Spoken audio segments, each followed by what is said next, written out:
This video is on how to replace the Ram key fob battery, and this is on a 2022 3500. So it's pretty simple.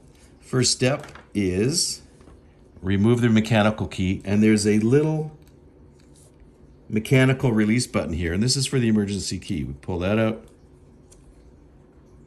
just depress, and that's the emergency key. And if you can see here, we have left and right. Just put a little screwdriver in there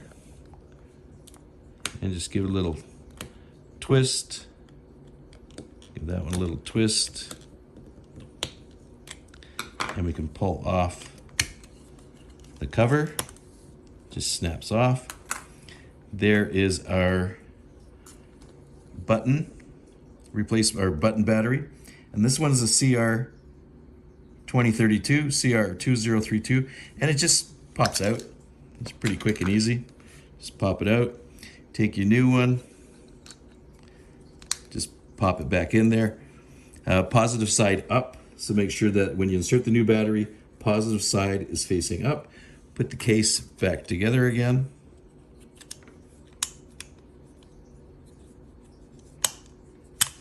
And just snap it, put the two halves together, just snap it together.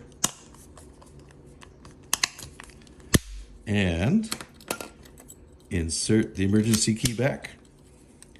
And we're ready to go. So this is how to replace the Ram key fob battery on a 2022 3500 1-ton Ram pickup truck. Hope this helps. Please subscribe.